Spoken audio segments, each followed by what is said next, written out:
The Secret Garden by Frances Hodgson Burnett. Chapter 1.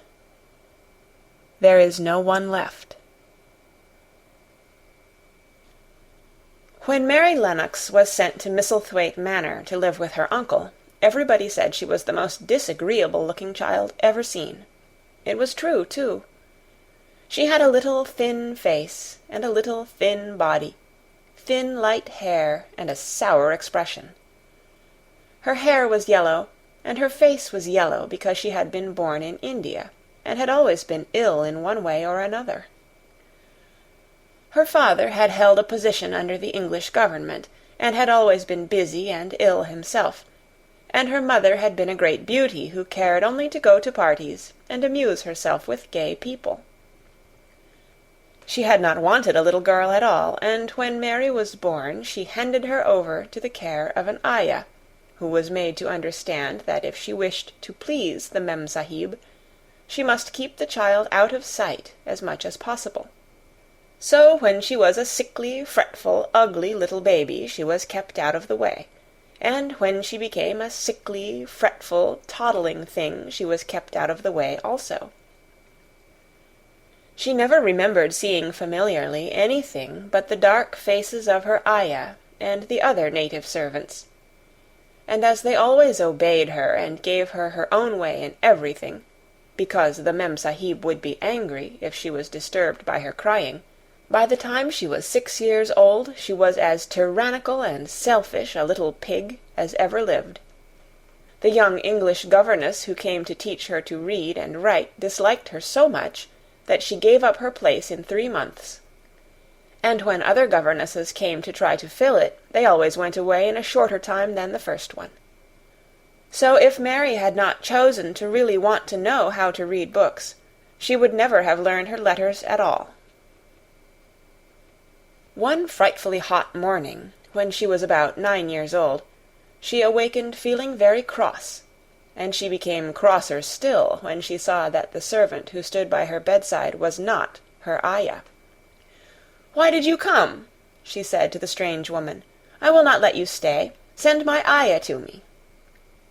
The woman looked frightened, but she only stammered that the ayah could not come, and when Mary threw herself into a passion and beat and kicked her, she looked only more frightened, and repeated that it was not possible for the ayah to come to Missy Sahib. There was something mysterious in the air that morning. Nothing was done in its regular order, and several of the native servants seemed missing, while those whom Mary saw slunk or hurried about with ashy and scared faces. But no one would tell her anything, and her ayah did not come. She was actually left alone as the morning went on, and at last she wandered out into the garden and began to play by herself under a tree near the veranda. She pretended that she was making a flower-bed, and she stuck big scarlet hibiscus blossoms into little heaps of earth, all the time growing more and more angry, and muttering to herself the things she would say, and the names she would call Saidi when she returned. "Pig! Pig! Daughter of pigs!" she said, because to call a native a pig is the worst insult of all. She was grinding her teeth and saying this over and over again when she heard her mother come out on the veranda with someone. She was with a fair young man, and they stood talking together in low, strange voices. Mary knew the fair young man who looked like a boy. She had heard that he was a very young officer who had just come from England. The child stared at him, but she stared most at her mother. She always did this when she had a chance to see her, because the Mem Sahib, Mary used to call her that, oftener than anything else, was such a tall, slim, pretty person, and wore such lovely clothes. Her hair was like curly silk, and she had a delicate little nose which seemed to be disdaining things, and she had large, laughing eyes. All her clothes were thin and floating, and Mary said they were full of lace. They looked fuller of lace than ever this morning, but her eyes were not laughing at all.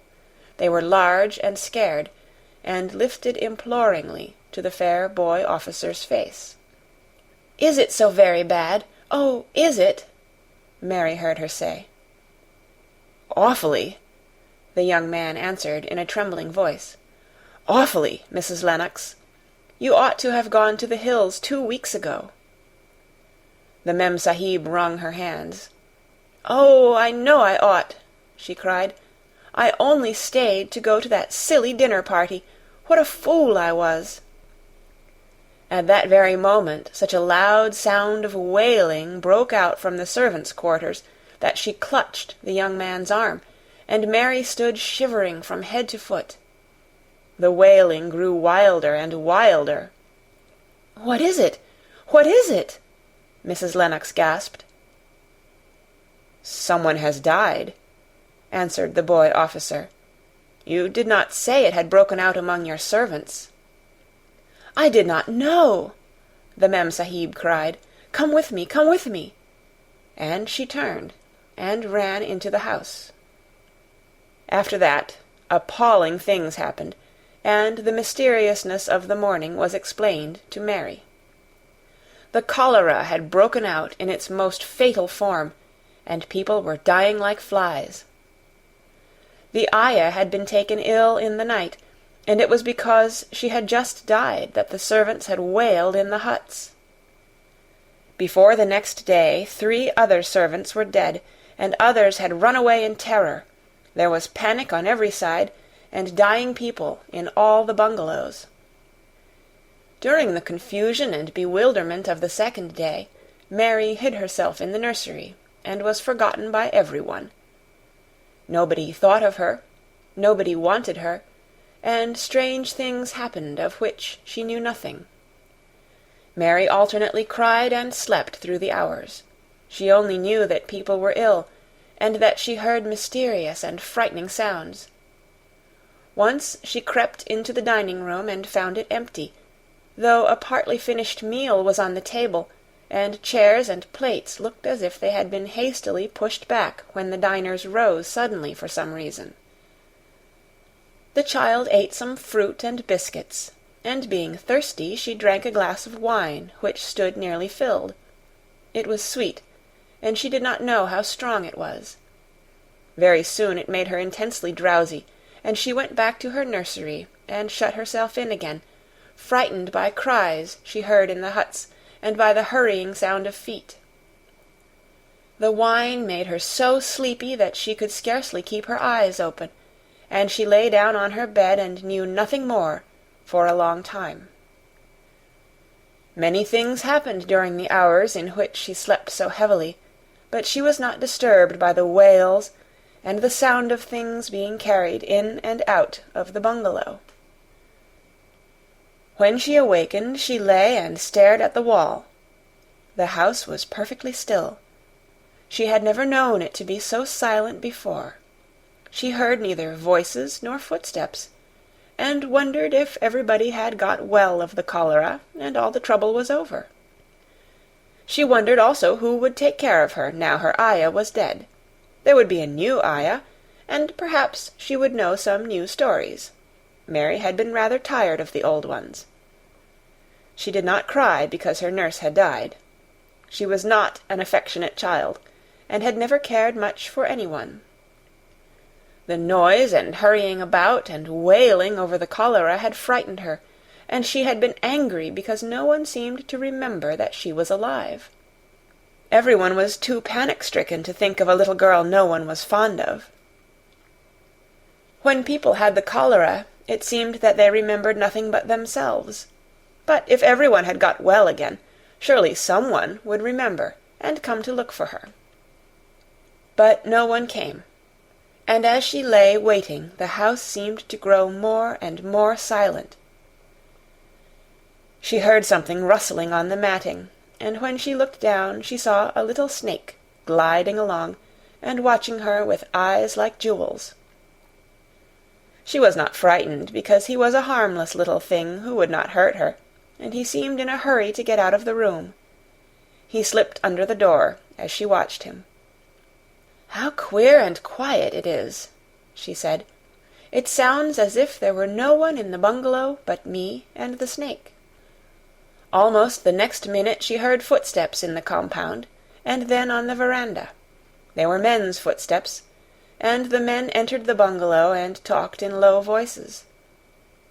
No one went to meet or speak to them, and they seemed to open doors and look into rooms. "What desolation!" she heard one voice say. "That pretty, pretty woman! I suppose the child, too. I heard there was a child, though no one ever saw her."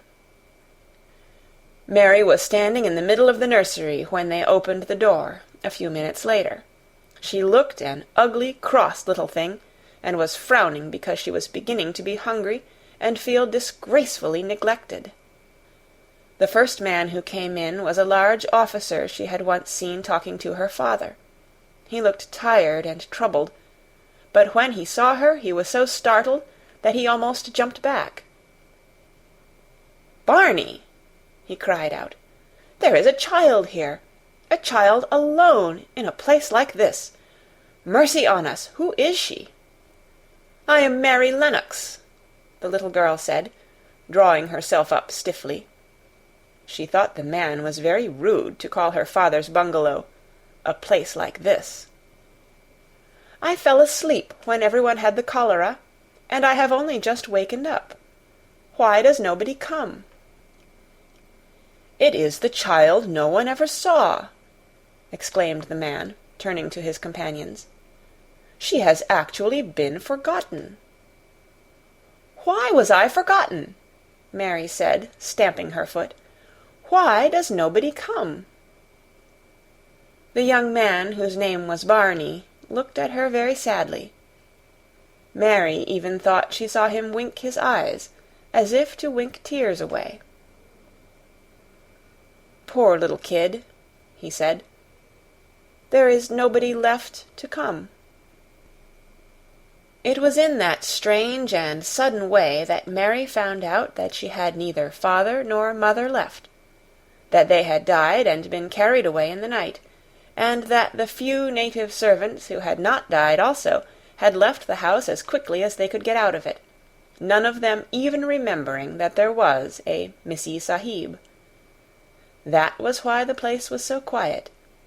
It was true that there was no one in the bungalow but herself and the little rustling snake. End of Chapter 1. Read by Kara Schallenberg on January 5th, 2006, in Oceanside, California.